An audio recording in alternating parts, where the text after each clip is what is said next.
اعوذ باللہ من الشیطان الرجیم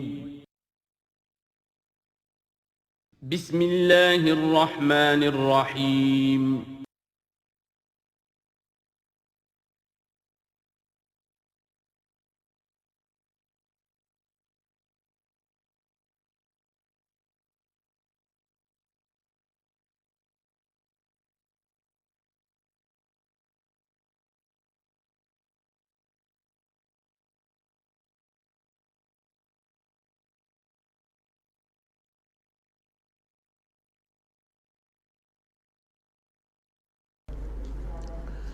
نحمده ونصلي على رسوله الكريم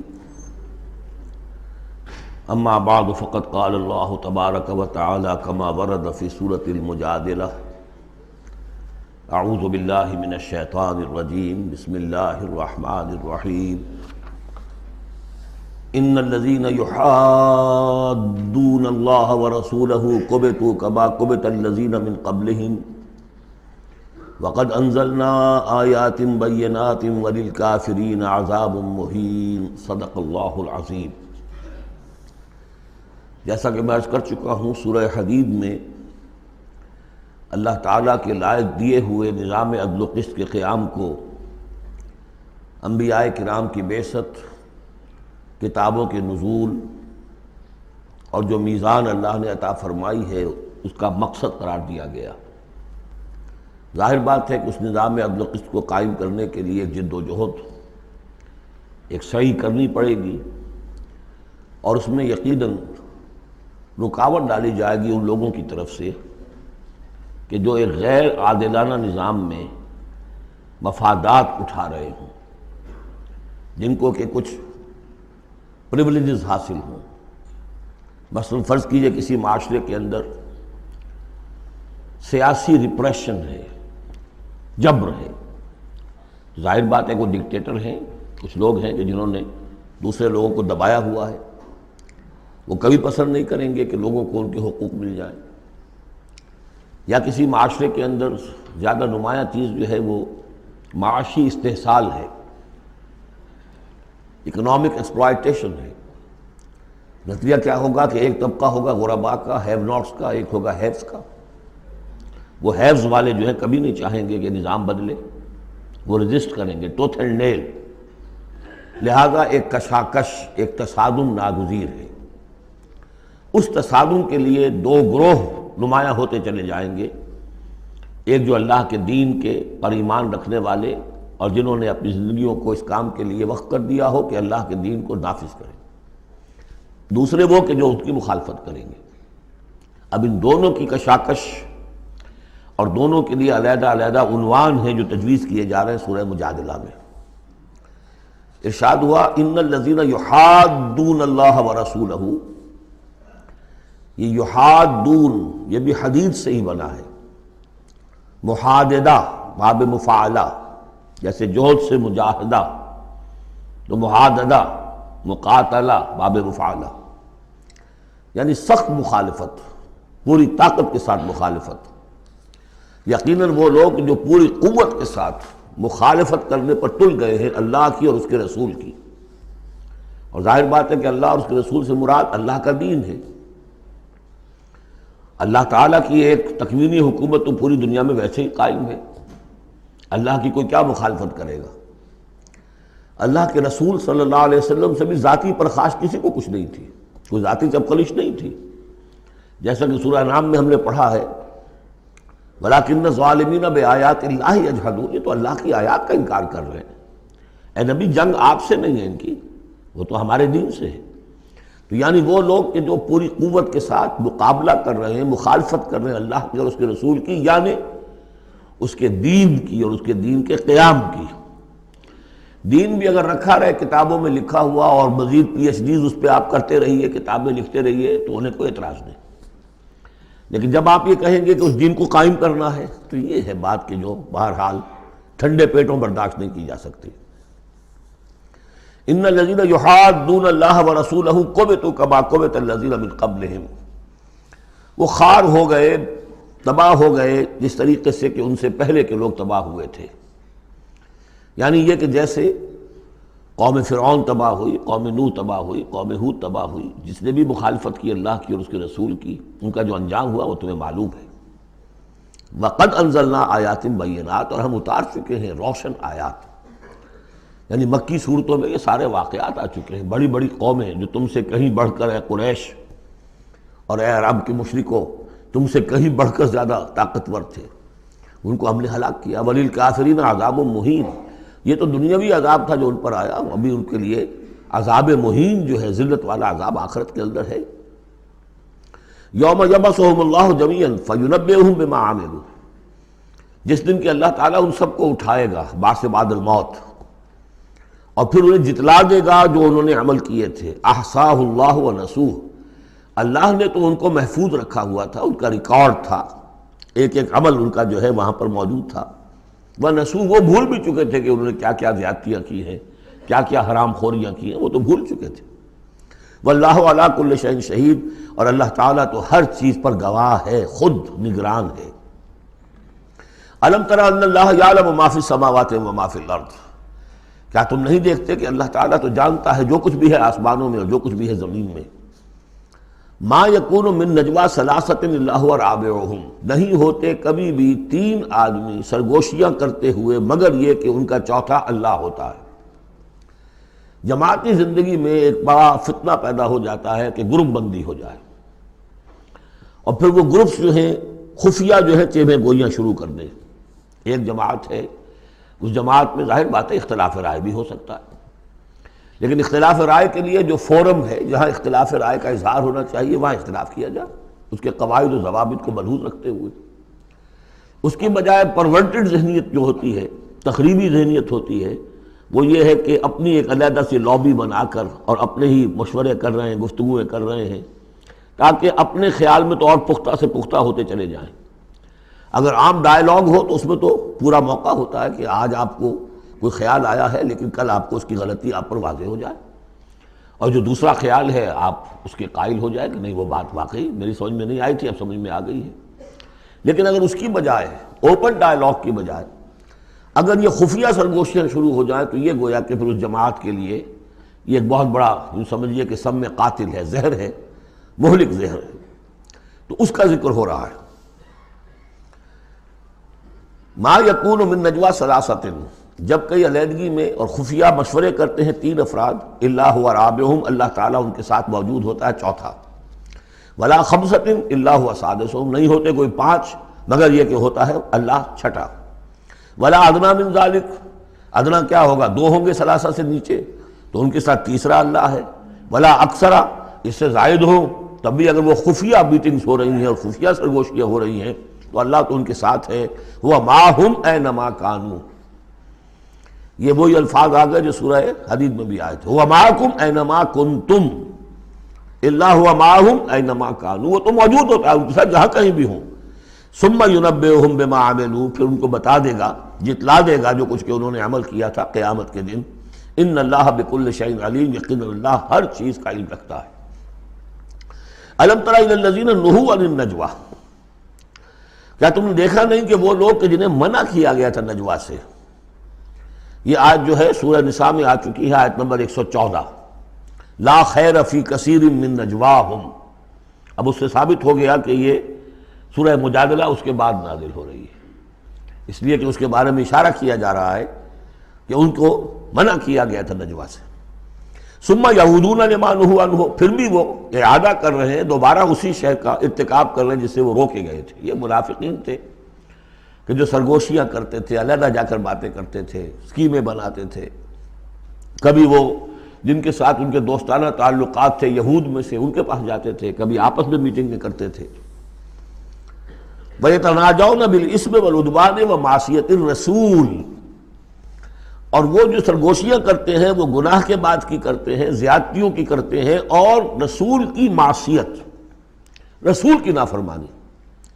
یہ سورہ نساء جب ہم پڑھ رہے تھے تو میں نے آپ سے عرض کیا تھا، یاد ہوگا کہ منافقین پر بہت شاخ گزرتا تھا کہ ہم رسول کی اطاعت کریں، ہم اللہ کو مانیں گے، اللہ کی کتاب میں جو بات آ جائے گی اس پہ عمل کریں گے، لیکن یہ کیا ضروری ہے، یہ تو ہماری طرح کے ایک انسان ہے۔ پھر ہم سورہ قتال میں دیکھ چکے ہیں کہ انہوں نے از خود ایک مہم جوئی شروع کر دی ہے. کیا ضرورت تھی یہ چھیڑ چھاڑ کیوں کی قریش کے ساتھ؟ کیوں جنگوں کا سلسلہ شروع کیا جس کے لیے کہ یہ مصیبت جو ہے بڑھتی چلی گئی؟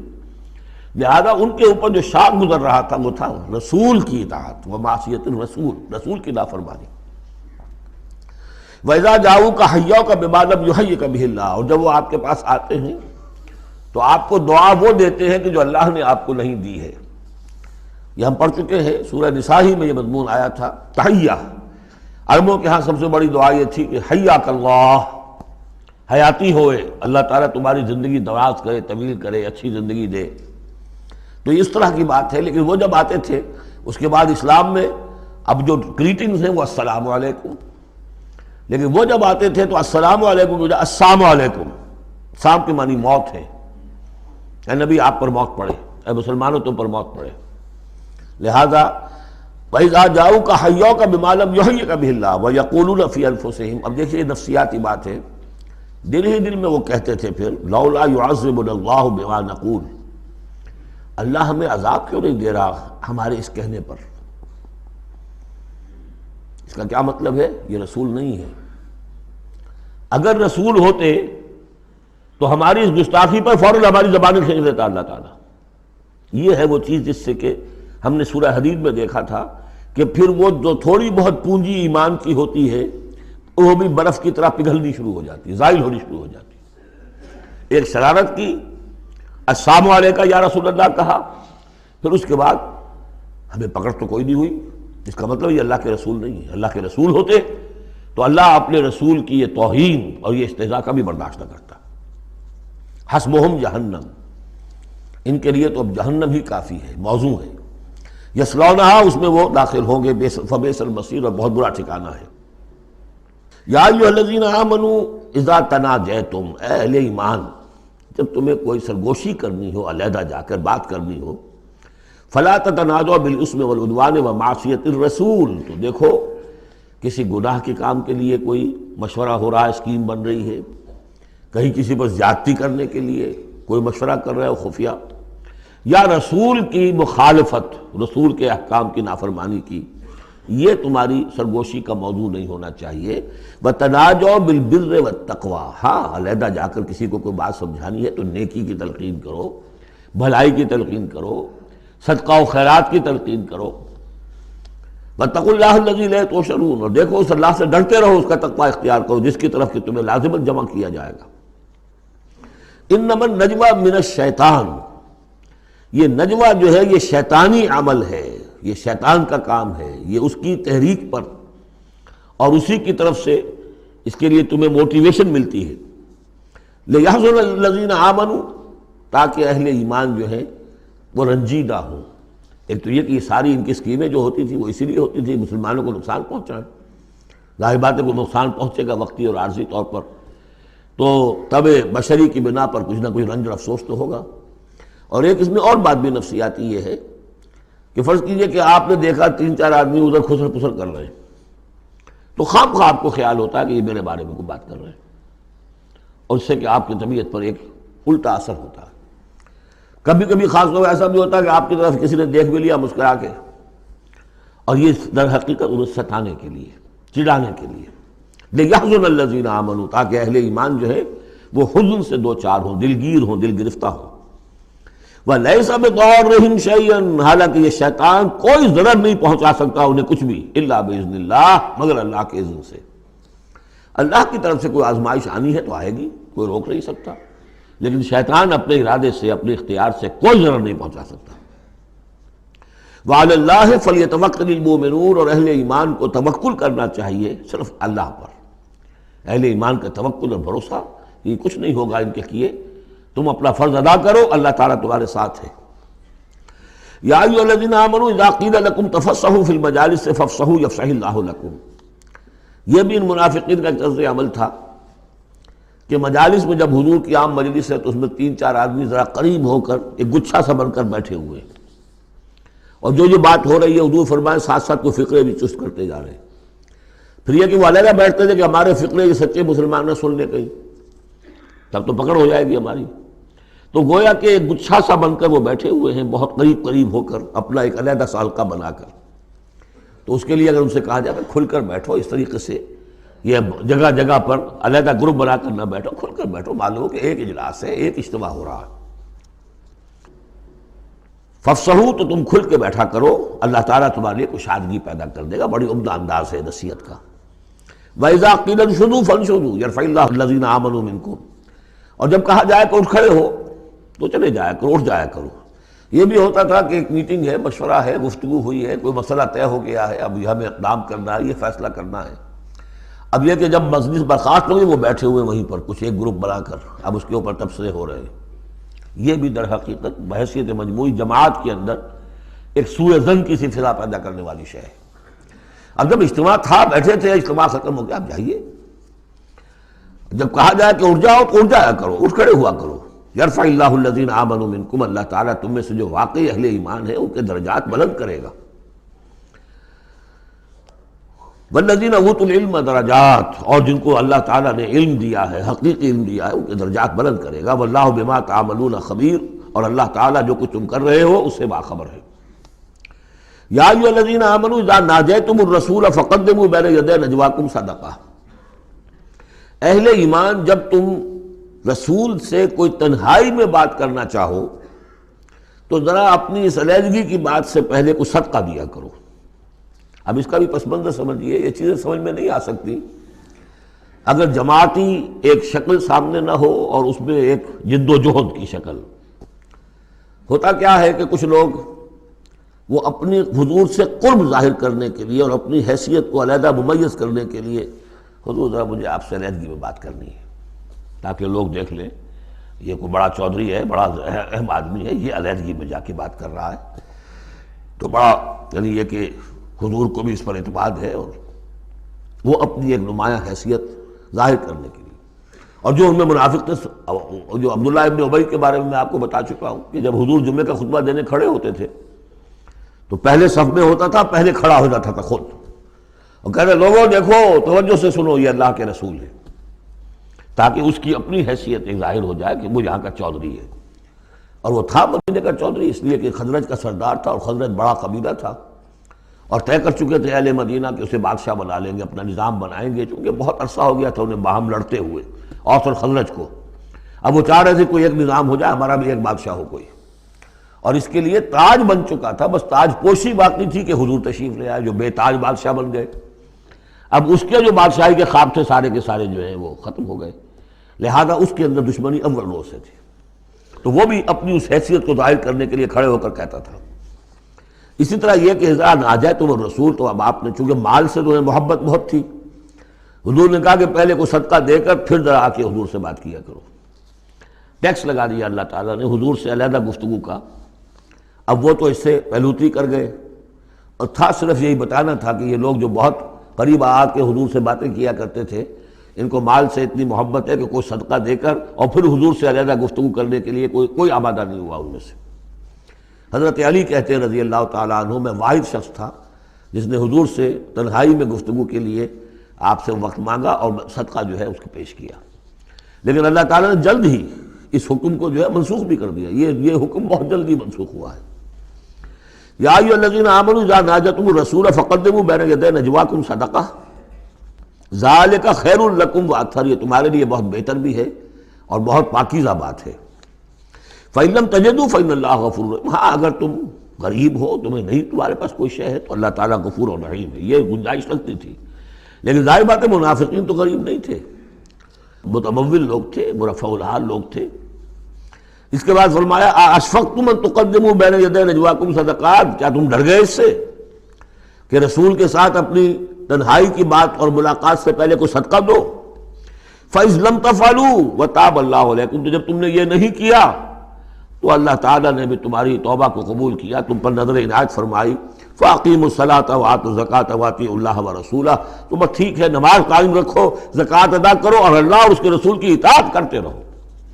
واللہ خبیر بما تعملون، اور اللہ باخبر ہے اس سے کہ جو تم کر رہے ہو۔ تو یہ حکم آیا بہت عارضی طور پر اور بہت جلد ختم بھی کر دیا گیا، لیکن یہ کہ اس سے وہ لوگ نمایاں ہو گئے کہ جو پہلے بہت ہی بار بار آتے تھے اور علیحدہ سے مشورے کرتے تھے اور اپنی ایک حیثیت جو ہے اس کا اظہار اس طریقے سے کیا کرتے تھے جب اس حکم کے بعد چند دن تک وہ نہیں آئے تو معلوم ہو گیا ہوگا، اور پھر ان کو بھی شرم آئی ہوگی کہ اب دوبارہ ہم وہ کام نہ کریں۔ الم تر الی الذین تولوا قوما غضب اللہ علیہم، کیا تم نے غور نہیں کیا کہ وہ لوگ کہ جنہوں نے دوستی گانٹھی ہے ان سے کہ جن پر اللہ کا غضب ہے۔ یہاں مراد کون ہے؟ یہودی۔ یہودی کون ہے؟ مغضوب علیہم، جو لوگ ہیں مسلمانوں تم میں سے، چاہے اوس کے ہوں یا خزرج کے ہوں، جنہوں نے ان سے ابھی تک یارانے گانٹھے ہوئے ہیں، دوستیاں ہیں، حلیفی کے پرانے تعلقات کو ابھی تک نبھا رہے ہو۔ الم تر الی الذین تولوا قوما غضب اللہ علیہم ما هم منکم ولا منہم، وہ نہ تم میں سے ہے نہ ان میں سے۔ یہ منافقین کا یہ رول، لا الہ ہؤلاء ولا الہ ہؤلاء، مذبذبین بین ذلک، سورہ نساء میں ہم پڑھ چکے ہیں۔ وَيَحْلِفُونَ عَلَى الْكَذِبِ وَهُمْ يَعْلَمُونَ، اور وہ جانتے بوجھتے جھوٹے حلف اٹھاتے ہیں، قسمیں کھاتے ہیں، جھوٹی قسمیں کھاتے ہیں۔ أَعَدَّ اللَّهُ لَهُمْ عَذَابًا شَدِيدًا، اللہ تعالیٰ نے تیار کر رکھا ہے ان کے لیے ایک سخت عذاب۔ إِنَّهُمْ سَاءَ مَا كَانُوا يَعْمَلُونَ، یقیناً جو طرز عمل وہ اختیار کیے ہوئے ہیں وہ بہت ہی برا ہے۔ اتخذوا أيمانهم جنة، انہوں نے اپنی قسموں کو ڈھال بنا لیا ہے۔ جہاں کسی بات پر گرفت ہوئی، خدا کی قسم، اللہ گواہ ہے یہ معاملہ یوں نہیں تھا، یوں تھا۔ اب دوسرا شخص جو ہے شریف مسلمان ہے، وہ مروت میں آ کے اللہ کی قسم کھا رہا ہے تو کم سے کم چپ تو ہو جاتا تھا، اب میں کیا کروں؟ لہذا انہوں نے قسموں کو اپنی ڈھال بنا لیا۔ فصدوا عن سبیل اللہ، تو وہ رکتے بھی ہیں روکتے بھی ہیں اللہ کے راستے سے۔ فلہم عذاب مہین، تو ان کے لیے اہانت آمیز عذاب ہے۔ لن تغنی عنہم اموالہم ولا اولادہم من اللہ شیئا، ان کے کچھ کام نہیں آئیں گے، نہ ان کے اموال نہ ان کی اولادیں، من اللہ کے مقابلے میں کچھ بھی۔ اولئک اصحاب النار، یہ حقیقتاً جہنمی ہیں، ہم فیہا خالدون، اور اس میں ہمیشہ ہمیشہ رہیں گے۔ ایک بظاہر کون ہے؟ بظاہر تو محمد کے ماننے والے ہیں صلی اللہ علیہ وسلم۔ منافق کون تھے؟ اسلام کا دم بھرتے تھے، کہتے تھے ہم مسلمان ہیں۔ جو سورہ منافقون آئے گی اسی سلسلے میں، قسمیں کھاتے تھے، اذا جاءک المنافقون قالوا نشهد انک لرسول اللہ واللہ یعلم انک لرسولہ واللہ یشہد ان المنافقین لکاذبون۔ یہ منافق جو کہہ رہے ہیں جھوٹ کہہ رہے ہیں، حالانکہ بات تو کہہ رہے ہیں سچی ہے کہ آپ اللہ کے رسول ہیں، بات سچی کہہ رہے ہیں لیکن ہیں جھوٹے، اس لیے کہ ان کے دل میں آپ پر ایمان نہیں ہے۔ یوم یبعثہم اللہ جمیعا، جس دن کہ اللہ تعالیٰ ان سب کو اٹھائے گا، فَيَحْلِفُونَ لَهُ كَمَا يَحْلِفُونَ لَكُمْ، تو وہ اللہ کے سامنے بھی اسی طرح کی جھوٹی قسمیں کھائیں گے جیسے کہ آج تمہارے سامنے کھا رہے ہیں۔ یعنی یہ کہ ان کی عادت جھوٹی قسمیں کھانے کی اتنی پختہ ہو جائے گی کہ تمہارے سامنے جس طرح کی جھوٹی قسمیں کھاتے ہیں، ایسی جھوٹی قسمیں اللہ کے سامنے کھائیں گے، وہاں بھی جا کر یہ چوکنے والے نہیں۔ یحلفون لکم، جیسے تمہارے یہ قسمیں کھاتے ہیں، یحسبون انہم علی شیء، اور سمجھیں گے کہ ہم ہیں کسی نہ کسی بات پر، ہماری بھی کوئی حیثیت ہے، بہرحال ہم نے بھی کچھ نہ کچھ تو کام کیا تھا، ہم نے نمازیں پڑھی تھی، ہم نے روزے رکھے تھے، ہم نے آخر ایک وقت میں ہم اسلام قبول کیا تھا ہم نے۔ وَيَحْسَبُونَ أَنَّهُمْ عَلَىٰ شَيْءٍ أَلَا إِنَّهُمْ هُمُ الْكَاذِبُونَ، آگاہ ہو جاؤ کہ وہ حقیقت میں جھوٹے ہیں۔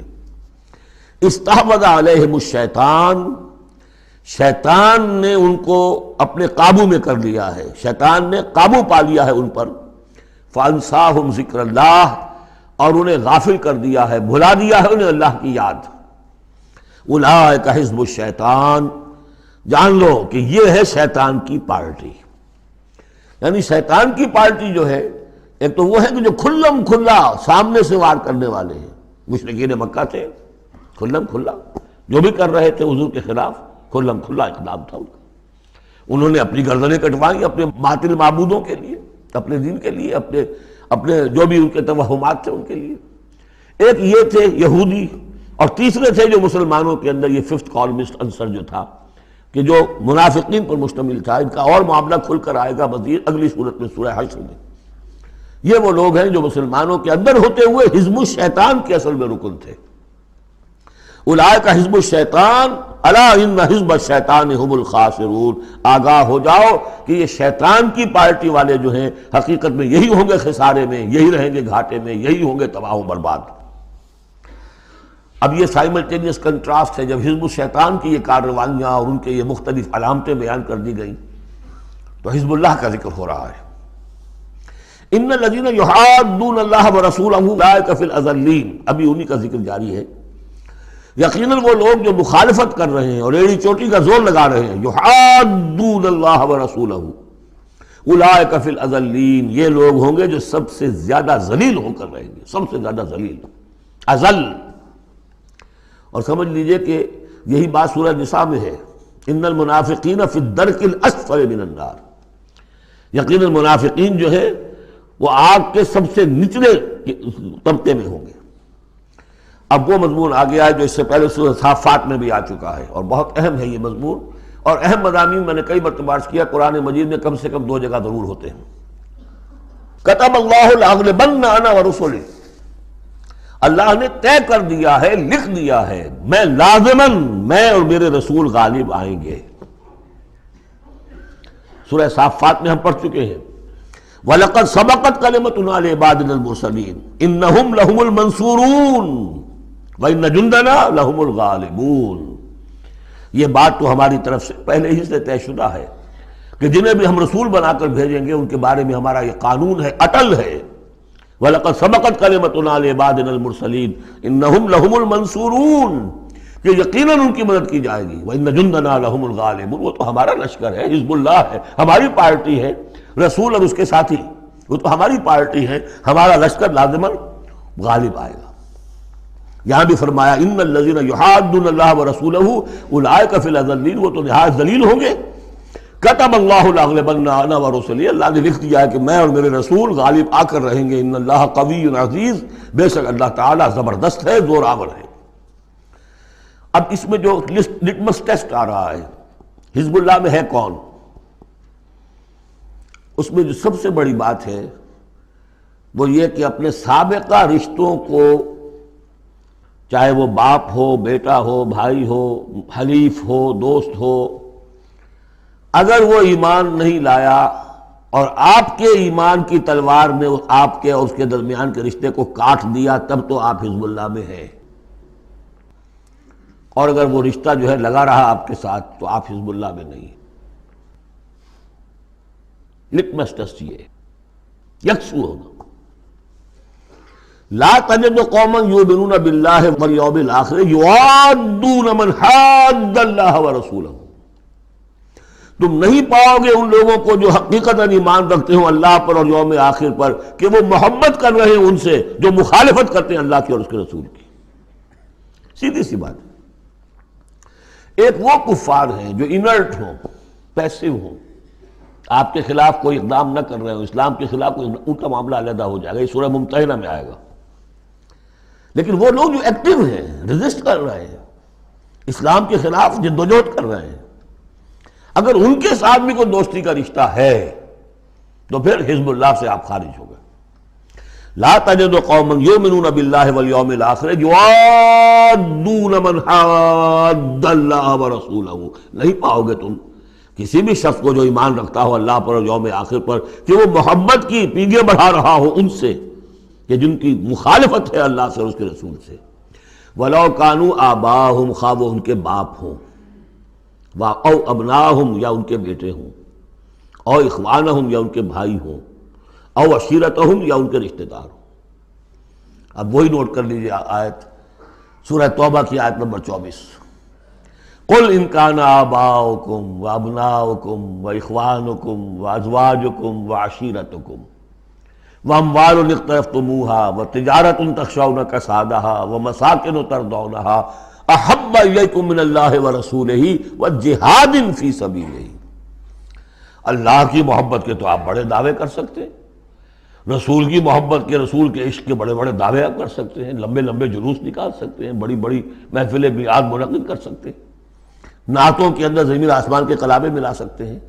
اصل میں جو ٹیسٹ ہوگا کہ واقعتاً اللہ سے اور اس کے رسول سے محبت ہے یا نہیں ہے، تو جہاد فی سبیلہ سے ہوگا، وہ تو ٹھوس شے ہے۔ تو اگر وہ 8 چیزوں کی محبت ان 3 چیزوں کی محبت سے بڑھ گئی، فتربصوا، تو جاؤ انتظار کرو، حتیٰ یاتی اللہ بامرہ، یہاں تک کہ اللہ اپنا فیصلہ سنا دے۔ واللہ لا یہدی القوم الفاسقین، اللہ ایسے ناہنجاروں کو ہدایت نہیں دیتا۔ تقریباً اس کی ہم وزن آیت ہے یہ، لا تجد قوما یؤمنون باللہ والیوم الآخر یوادون من حاد اللہ ورسولہ ولو کانوا آباءہم او ابناہم او اخوانہم او عشیرتہم اولئک کتب فی قلوبہم الایمان وایدہم بروح منہ، یہ وہ لوگ ہیں جن کے دلوں میں اللہ نے ایمان لکھ دیا ہے۔ لکھ دینا کسی چیز کا پختہ کر دینا، طے کر دینا، لکھ دیا ہے۔ نقش فی الحجر، جیسے کہ پتھر میں لکیر ہو جائے، ایسا اللہ نے اس کو لکھ دیا ہے۔ وَأَيَّدَهُمْ بِرُوحٍ مِّنْهُ، اور پھر ان کی مدد کی ہے اللہ تعالیٰ نے اپنی طرف سے، اپنے غیب کے فیض سے، روح سے۔ اب یہ روح فرشتہ بھی ہو سکتا ہے، یا اللہ تعالیٰ کی طرف سے الہام بھی ہو سکتا ہے۔ تو جو بھی اللہ کی طرف سے جو غیر مرئی جو بھی مدد آتی ہے وہ سب روح ہے۔ وَيُدْخِلُهُمْ جَنَّاتٍ تَجْرِي مِن تَحْتِهَا الْأَنْهَارُ خَالِدِينَ فِيهَا، اور وہ داخل کرے گا انہیں ان باغات میں جن کے دامن میں ندیاں بہتی ہوں گی اور جس میں وہ ہمیشہ ہمیش رہیں گے۔ رضی اللہ عنہم ورضوا عنہ، وہ اللہ سے راضی ہو جائیں گے اور اللہ ان سے راضی ہو جائے گا، یا یوں کہیے کہ وہ اللہ سے راضی ہو چکے اور اللہ ان سے راضی ہو چکا۔ اولئک حزب اللہ، اب یہ آیا ہے کنٹراسٹ، وہ حزب الشیطان، یہ حزب اللہ۔ اولئک حزب اللہ، یہ ہے اللہ کی پارٹی، اللہ کی جماعت۔ الا ان حزب اللہ هم المفلحون، آگاہ ہو جاؤ کہ یقیناً اللہ کی جماعت جو ہے وہی فلاح پانے والی ہے، اللہ کی پارٹی ہی کے لیے آخری کامیابی ہے۔ یہ مضمون اس سے پہلے سورہ مائدہ میں بھی آ چکا، فإن حزب اللہ هم الغالبون، وہاں آیا فإن حزب اللہ هم الغالبون، اللہ کی پارٹی ہی غالب آ کر رہے گی۔ لیکن دنیا میں غالب آ جانا در حقیقت اگرچہ یہ بڑی کامیابی ہے، لیکن سب سے بڑی کامیابی تو وہ فلاح ہے۔ اولئک الا ان حزب اللہ هم المفلحون، وہ انہیں کو فلاح ملنے والی ہے کہ جو اللہ کی پارٹی سے متعلق ہوں گے۔ اللہم ربنا اجعلنا منہم، اللہم ربنا اجعلنا منہم، اللہم ربنا اجعلنا منہم، آمین یا رب العالمین۔ سورۃ الحشر، بسم اللہ الرحمن الرحیم۔ سبح للہ ما فی السماوات وما فی الارض، سورہ حدید اس سے ایک لفظ میں بڑھ گیا صرف، وہاں تھا سبح للہ ما فی السماوات والارض، یہاں ما فی کا اضافہ، تسبیح کرتی ہے اللہ کی ہر وہ شے جو آسمانوں میں ہے اور ہر وہ شے جو زمین میں ہے، گویا کہ ایمفیسس بڑھ گیا۔ باقی وہی دو اسماء گرامی اللہ کے، وہو العزیز الحکیم، وہ العزیز ہے، زبردست ہے، اس کا اختیار مطلق ہے، اس میں کوئی چیکس اینڈ بیلنسز نہیں ہے، لیکن حکیم ہے، کمال حکمت والا۔ هو الذی اخرج الذین کفروا من اہل الکتاب من دیارہم لاول الحشر، اس میں اب یہ غزوہ بنی نذیر کا ذکر ہو رہا ہے۔ تین قبیلے تھے مدینے میں جب حضور تشریف لائے ہیں، بنو قینقاع، بنو نذیر، بنو قریظہ۔ سب سے پہلے ان تینوں سے معاہدہ ہو گیا۔ سب سے پہلے شرارت کی تھی غزوہ بدر کے فوراً بعد، وہ بنو قینقاع نے کی تھی۔ انہوں نے اپنے معاہدے کی خلاف ورزی کی، شرارتیں کی، تو حضور نے ان کو مدینے سے نکال دیا۔ دوسری باری آئی اس کی، یہ ہے بنو نذیر۔ غزوہ احد کے بعد، سن 3 میں غزوہ احد ہوا ہے، سن 4 میں یہ واقعہ پیش آیا ہے۔ انہوں نے، ان کا ایک سردار تھا کعب ابن اشرف، اس نے بڑی ریشہ دوانی شروع کی، قریش کے ساتھ سلسلہ جنبانی ہو رہا ہے، خود بھی گیا کسی طریقے سے، ہم تو ہماری جان ضیق میں آ گئی ہے، محمد آ گئے وہاں پر، آپ کی قوم کے لوگ ہیں، اب آپ ہی ہمیں ہماری جان ان سے چھڑائیں اور آپ لوگ حملہ کریں، ہم اندر سے مدد کریں گے۔ لہذا یہ ساری ریشہ دوانی ہو رہی تھی۔ ایک مرتبہ حضور کو بلایا، کچھ معاملات میں گفتگو کرنی ہے، جہاں بیٹھے ہوئے تھے کسی دیوار کے سائے میں نیچے، اس کے اوپر سے ایک بڑی چکی کا پارٹ جو ہے پھینکا تاکہ حضور کو ہلاک کر دے۔ تو یہ ساری ان کی طرف سے ریشہ دوانیاں ہو رہی تھیں۔ اس کے بعد بالآخر حضور نے فیصلہ کیا اور ان کے خلاف اقدام کیا۔ ربیع الاول سن 4 میں محاصرہ کر لیا ان کا، 6 دن یا یہ کہ مختلف تعداد آئی ہے دنوں کی، یہ محاصرہ جاری رہا۔ ان میں ہمت نہیں ہوئی کہ یہ مقابلہ کرتے، بالآخر انہوں نے سرنڈر کر دیا اور طے یہ پایا کہ انہیں جانے کی اجازت ہوگی اور جو سامان بھی یہ یہاں سے لے جا سکے۔ تو اب یہ ظاہر بات ہے کہ ان کے مکان تھے، وہ مکان بھی وہ گرا رہے تھے، کواڑ ہی لے جائیں، وہ جو اوپر کڑیاں لگی ہوئی ہیں وہی لے جائیں۔ تو یہ سب کے سب جو پورا قبیلہ ہے نکل گیا، جو سامان اٹھا کر لے جا سکتے تھے وہ لے گئے۔ وہ تیسرا معاملہ جو ہوا پھر وہ بنو قریظہ کا ہوا، وہ غزوہ احزاب کے بعد ہوا، وہ ہم پڑھ چکے ہیں سورہ احزاب کے اندر۔ اس طرح ایک ایک کر کے تینوں ان قبائل نے یہود کے وعدہ خلافی کی اور پھر وہ اپنے کیفر کردار کو پہنچے۔ یہ بنی نذیر کا معاملہ ہے۔ هو الذی اخرج الذین کفروا من اہل الکتاب من دیارہم، وہی ہے جس نے نکال باہر کیا ان کافروں کو جو اہل کتاب میں سے تھے ان کے گھروں سے، لاول الحشر، پہلے جمع ہونے کے وقت۔ یعنی مسلمان بھی سمجھتے تھے کہ اتنی آسانی سے نہیں ہوگا معاملہ، جنگ ہوگی، یہ سامنے آئیں گے، میدان میں آئیں گے، جنگ ہوگی، خریزی ہوگی۔ ان لوگوں کی بھی بڑی بڑکیں تھیں، پہلے تو بہت بڑکیں مارتے تھے کہ ہم یہ کر دیں گے، وہ کر دیں گے۔ مسلمانوں، قریش سے تمہاری جنگ ہوئی ہے، اگر بھی ہم سے اگر مقابلہ پیش آیا تو تمہیں معلوم ہوگا جنگ کسے کہتے ہیں، وغیرہ وغیرہ۔ یہ سورہ بنی اسرائیل، سورہ آل عمران کے بالکل شروع میں اس کا تذکرہ ہے۔ لیکن یہ کہ اول الحشر، یا تو اس کا مطلب یہ ہے کہ پہلی ہی مرتبہ جمع ہوئے ہیں، مسلمانوں نے آ کے محاصرہ کیا اور یہ نکل آئے اور ہتھیار رکھ دیے، یا اس سے مراد یہ ہے کہ پہلی مرتبہ تو یہ یہاں سے اب نکالے جا رہے ہیں، پھر ایک وقت آئے گا کہ یہ خیبر سے بھی کھڑے جائیں گے۔ حضرت عمر کے زمانے میں تو جزیرہ نما عرب کو خالی کرا دیا گیا عیسائیوں سے اور یہودیوں سے۔ پھر ایک اور حشر ہونے والا ہے، وہ قیامت کا حشر ہے۔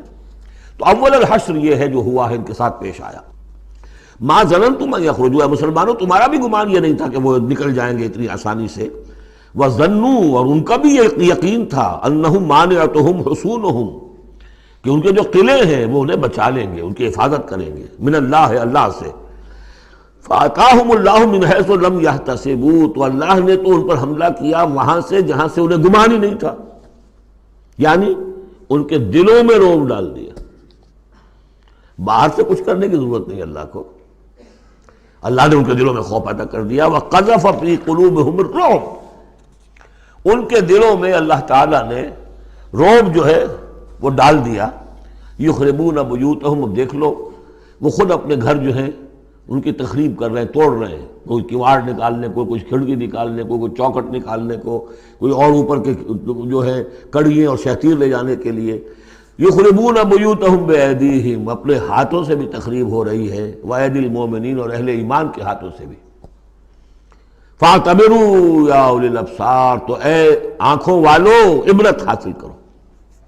یہ گویا کہ سنایا جا رہا ہے بنو قریظہ کو بھی کہ اب تم رہ گئے ہو، ایک رہ گیا، عبرت حاصل کرو۔ وَلَوْلَا أَن كَتَبَ اللَّهُ عَلَيْهِمُ الْجَلَاءَ، اگر اللہ تعالیٰ نے پہلے سے یہ لکھ نہ دیا ہوتا کہ ان کو جلا وطن کیا جائے گا، لَعَذَّبَهُمْ فِي الدُّنْيَا، تو انہیں اور سخت عذاب دیتا دنیا کی زندگی میں۔ وَلَهُمْ فِي الْآخِرَةِ عَذَابُ النَّارِ، اور آخرت میں تو ان کے لیے آگ کا عذاب ہے ہی۔ ذَلِكَ بِأَنَّهُمْ شَاقُّوا اللَّهَ وَرَسُولَهُ، یہ اس لیے کہ انہوں نے اللہ اور اس کے رسول سے مخالفت کی، زدم زدہ کی۔ وَمَن يُشَاقِّ اللَّهَ فَإِنَّ اللَّهَ شَدِيدُ الْعِقَابِ، اور جو اللہ کے ساتھ، جو اس کے ساتھ زدم زدہ کرے، اللہ کے ساتھ اللہ کی مخالفت پر کمر کس دے، تو تم سمجھ لو کہ اللہ تعالیٰ تو پھر سزا دینے میں بہت سخت ہے۔ مَا قَطَعْتُم مِّن لِینَةٍ أَوْ تَرَكْتُمُوهَا قَائِمَةً عَلَىٰ أُصُولِهَا، جو بھی تم نے لینا، یہ ایک خاص قسم کے کھجور کا درخت ہوتا تھا لینا، ان کے جو یہ گڑھیاں تھیں، ان کے جو مکان تھے، حویلیاں تھیں، ان کے چاروں طرف جو ہے کھجوروں کے اس طرح کی باڑ سی جیسے لگی ہوئی تھی، ایک طرح کی فصیل کھجوروں کا درخت گھنے۔ تو جب مسلمانوں نے محاصرہ کیا تو بعض جگہوں سے انہوں نے کھجور کے یہ درخت کاٹے، اس لیے کہ حملہ کرنے کے لیے کھلی جگہ چاہیے تھی۔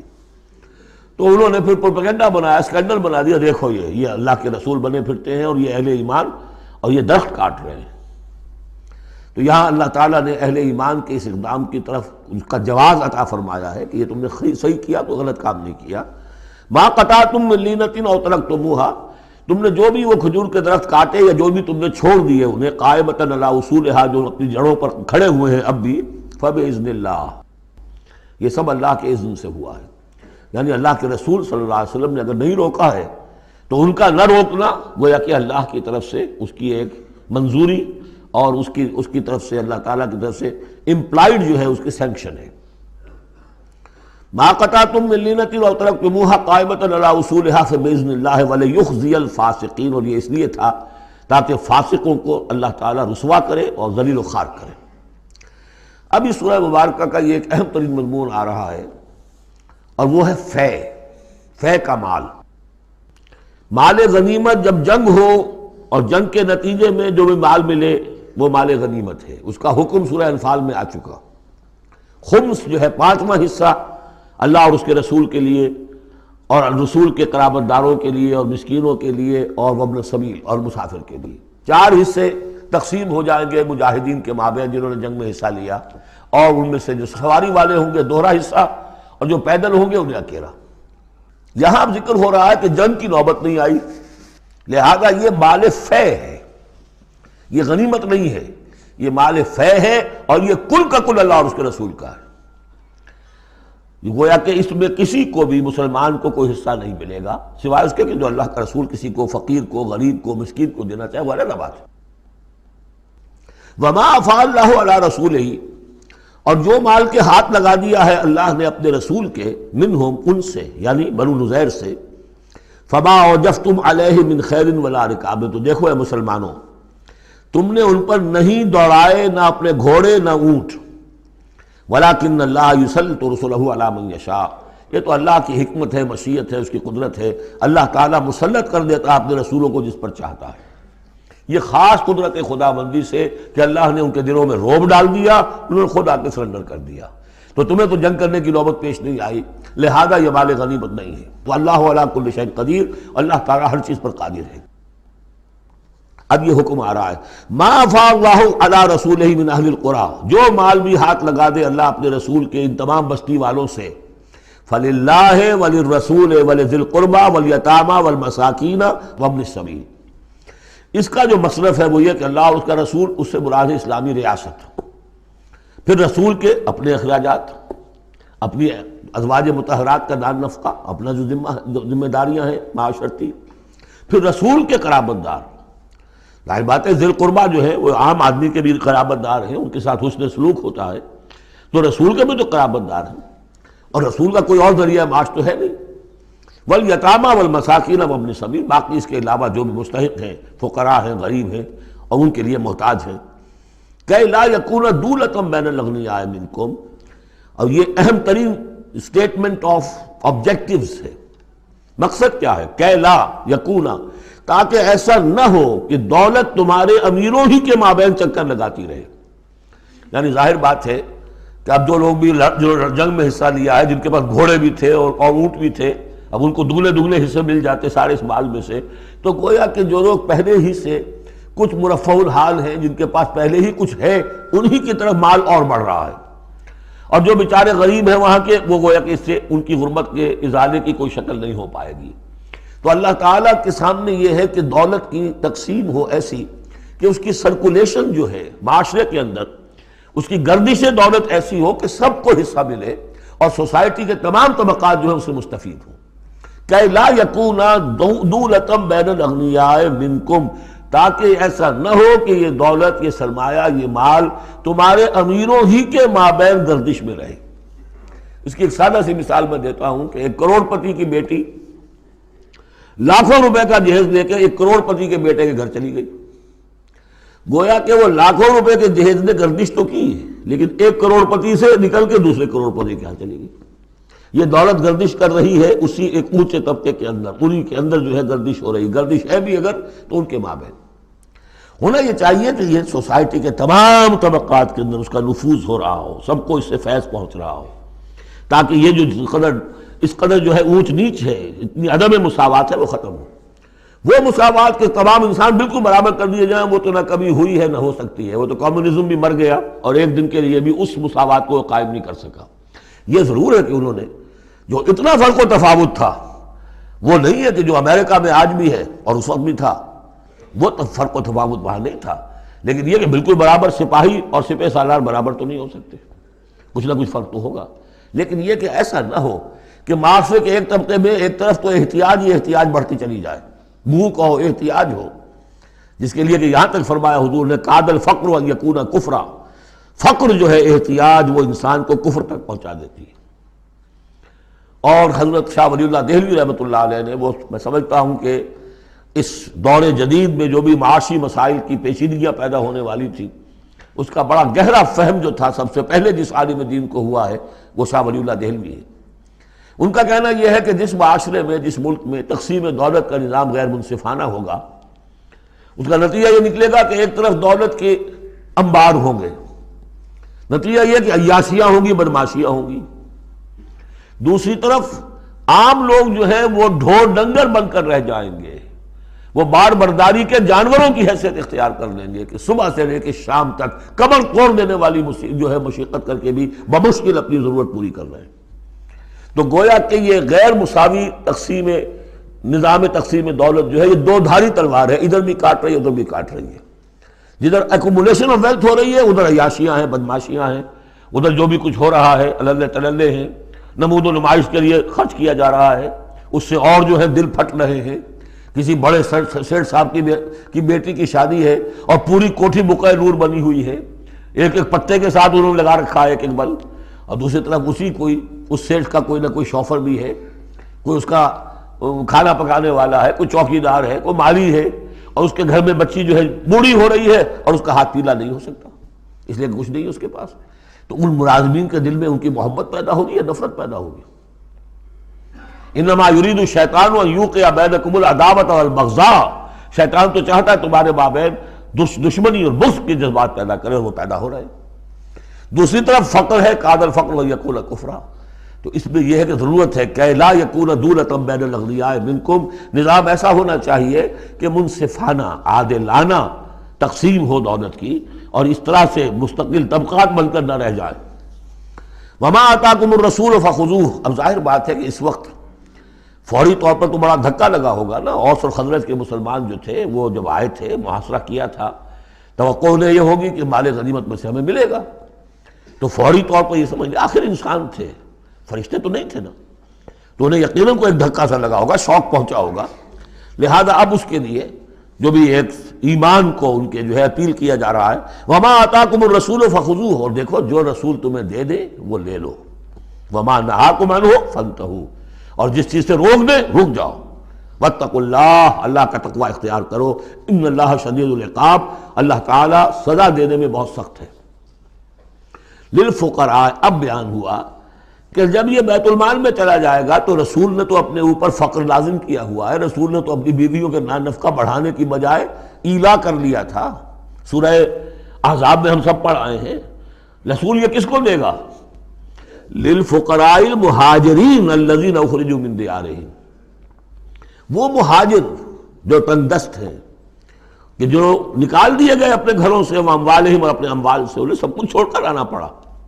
یبتغون فضلا من اللہ ورضوانا، وہ تو اللہ کے فضل کے متلاشی ہیں، تلاش کر رہے ہیں، حاصل کرنا چاہتے ہیں اللہ کا فضل اور اس کی رضا، وینصرون اللہ ورسولہ، اور وہ اللہ اور اس کے رسول کی مدد کر رہے ہیں۔ وَلِيَعْلَمَ اللَّهُ مَنْ يَنصُرُهُ وَرُسُلَهُ بِالْغَیب، یہ ہم پڑھ چکے ہیں۔ اللہ دیکھنا چاہتا ہے کون ہے وہ جو اللہ کی مدد کرتے ہیں اور اللہ کے رسول کی مدد کرتے ہیں غیب میں ہونے کے باوجود۔ تو یہ لوگ جو ہیں جان ہتھیلیوں پر رکھ کر آ گئے، مکے کو انہوں نے چھوڑ دیا، اپنے گھر بار وہاں چھوڑے ہوئے ہیں، اپنے بال بچوں کو چھوڑا ہوا ہے، تو ان کے لیے کوئی چیز نہیں ہے، تو اب اس میں سے مال فے میں سے ان کا حصہ ہوگا۔ للفقراء المہاجرین الذین اخرجوا من دیارہم واموالہم ویبتغون فضلا من اللہ ورضوانا وینصرون اللہ ورسولہ اولئک ھم الصادقون، یقیناً وہ لوگ سچے ہیں، انہوں نے اپنا سچا ہونا ثابت کر دیا، صادق الایمان ہونے کا ثبوت دے دیا۔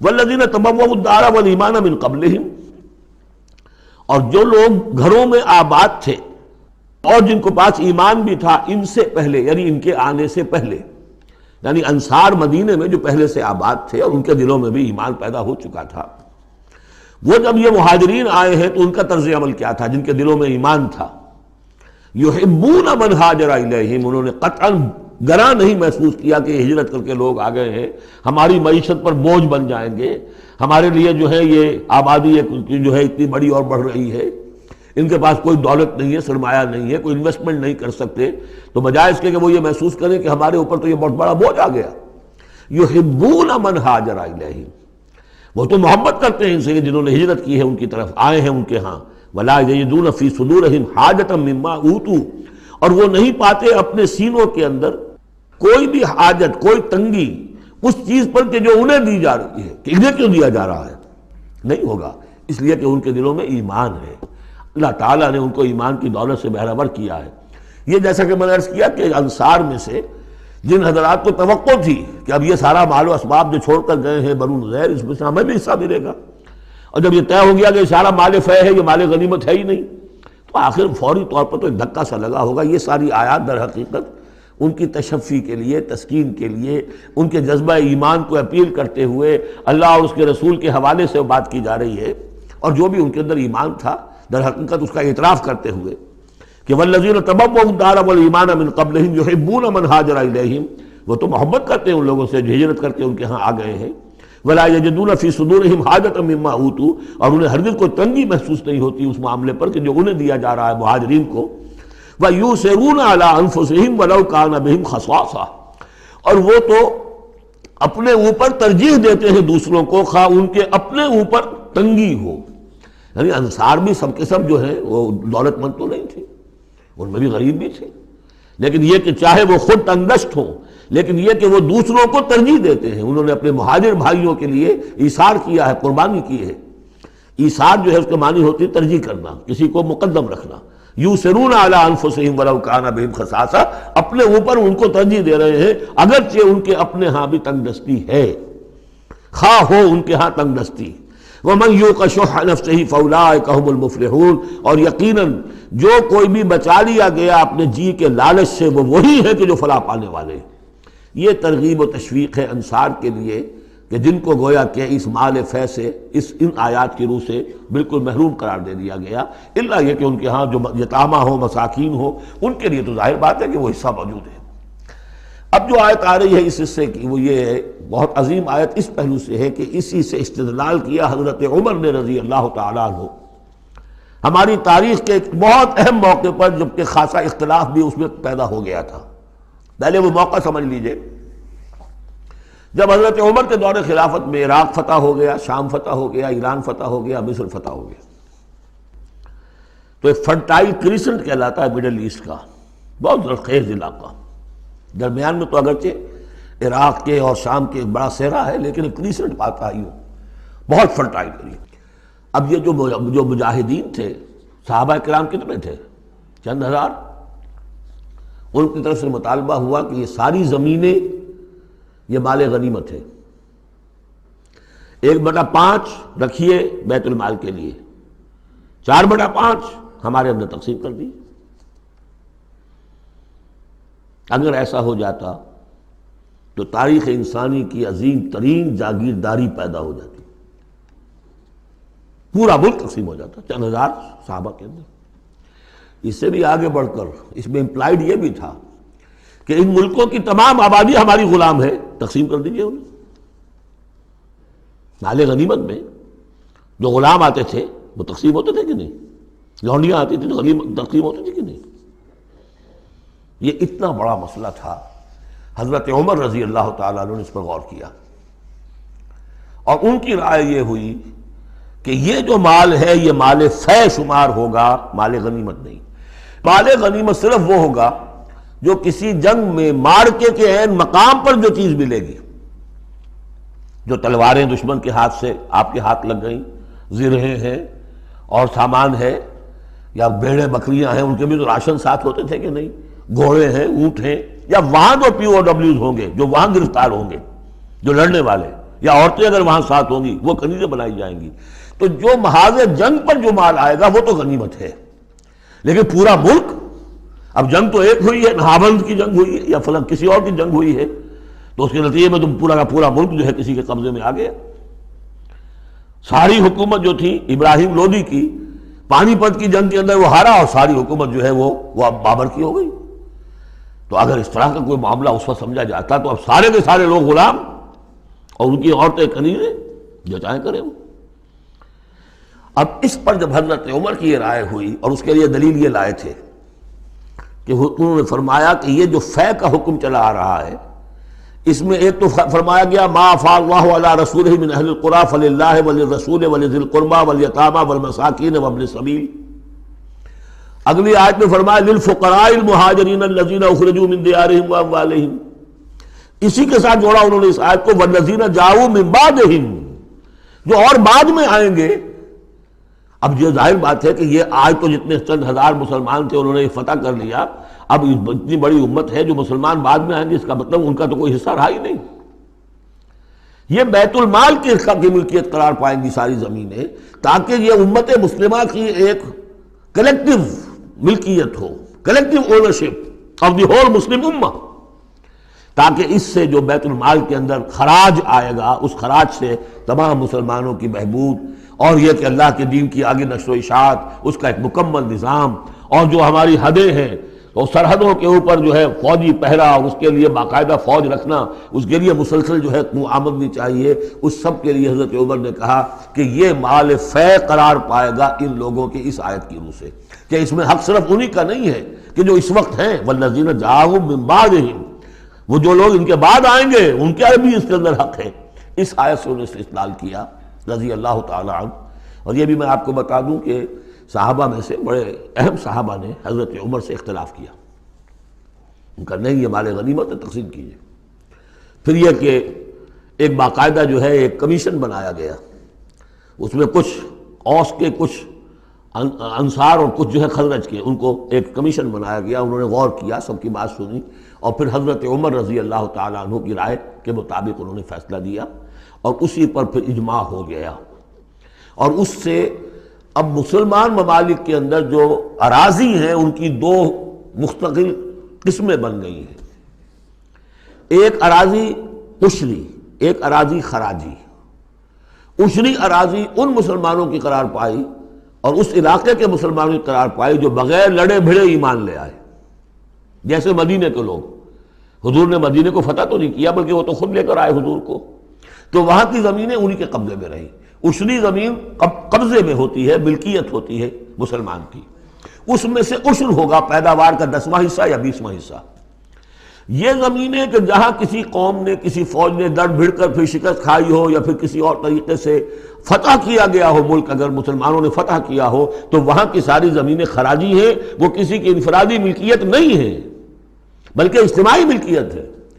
کلیکٹیو اونرشپ آف لینڈ پہلی مرتبہ تاریخ انسانی میں حضرت عمر رضی اللہ تعالیٰ عنہ کے اس اجتہاد کے نتیجے میں وجود میں آیا۔ کلیکٹیو اونرشپ آف لینڈ، کہ یہ کسی کی انفرادی ملکیت نہیں۔ جو ملک بھی فتح کیا گیا ہے بزور شمشیر طاقت کے ساتھ، اس کی زمینیں خراجی ہیں، عشری نہیں ہیں، یعنی وہ مسلمانوں کی اجتماعی ملکیت ہے، انفرادی نہیں ہے۔ اب مسلمان ہو چاہے تو وہاں پر، چاہے وہ مجوسی تھے یا ہندو ہو، کوئی ہو، وہ کاشت کریں گے، لیکن اس میں سے خراج جائے گا سیدھا بیت المال میں، کوئی اس میں بیچ میں نہ زمیندار ہے اور نہ کوئی جاگیردار ہے۔ اس زمین کو کہتے ہیں خراجی زمین۔ اور پچھلی صدی تک تقریباً اس پر اجماع تھا کہ ہندوستان کی ساری زمینیں خراجی ہیں، یہاں کوئی عشری زمین نہیں ہے، کوئی زمین ملکیت ہی نہیں ہے، کسی کو ملکیت نہیں ہے، سب یہ مسلمانوں کی اجتماعی ملکیت ہے۔ چنانچہ قاضی صلاح اللہ پانی پتی رحمۃ اللہ علیہ، پچھلی صدی کے بڑے عظیم مفسر، محدث، بہت بڑے صوفی، بہت بڑے مفتی، ان کی تفسیر جو ہے تفسیر مظہری، وہ انہوں نے اپنے مرشد کے نام پر لکھی خود ہے، لیکن نام تفسیر صلاحی نہیں رکھا، تفسیر مظہری اپنے استاد کے نام سے منسوب کیا۔ تو اس تفسیر کے لکھنے والے شخص نے جو رسالہ لکھا ہے مالا بدہ منہ، وہ فقہ کا ایک بہت ہی ابتدائی سا رسالہ ہے، اور ہمارے سارے عربی مدارس میں وہ پڑھایا جاتا ہے۔ وہ فقہ کی تعلیم جو ہر مسلمان کو معلوم ہونی چاہیے، مالا بدہ منہ، اس میں صاف لکھا ہے ہندوستان میں کوئی زمین عشری ہے ہی نہیں، لہذا میں عشر کے مسائل اس میں لکھتا ہی نہیں۔ خام خواہ طلبہ کے دلوں پر بوجھ پڑے، کیا ضرورت ہے، جبکہ یہاں اس کی اپلیکیشن ہی نہیں ہے۔ ہندوستان میں کوئی زمین جو ہے عشری نہیں، سب خراجی ہے۔ خراجی ہے تو اس کا نتیجہ کیا نکلتا ہے کہ بالکل نیا بندوبست اراضی ہو سکتا ہے، ان جاگیرداروں سے زمین واپس لی جا سکتی، ملکیت ہی نہیں ہے ان کی۔ یہ تو یہ کہ کبھی کسی شہنشاہ نے دے دی یا انگریزوں نے دے دی، کسی اور نے دے دی، ان کی ملکیت نہیں ہے، یہ ہے خراجی زمینیں، خراجی رہیں گی۔ تو یہ بہت اہم مسئلہ ہے اور اس کا تعلق اس آیت سے ہے۔ والذین جاؤوا من بعدہم یقولون ربنا اغفر لنا ولاخواننا الذین سبقونا بالایمان، وہ یہ کہتے ہیں پروردگار ہمیں بھی بخش دے اور ہمارے ان بھائیوں کو بھی بخش دے جو ایمان میں ہم سے سبقت لے گئے، ہم سے پہلے تھے۔ ولا تجعل فی قلوبنا، اور ہمارے دلوں میں مت پیدا کر غلا، کوئی بھی کدورت، کوئی بھی بیر، للذین آمنوا، ان لوگوں کے لیے جو صاحب ایمان ہو۔ ربنا انک رؤوف الرحیم، پروردگار تو رؤوف ہے اور رحیم ہے۔ بارک اللہ لی ولکم فی القرآن العظیم ونفعنی وإیاکم بالآیات والذکر الحکیم۔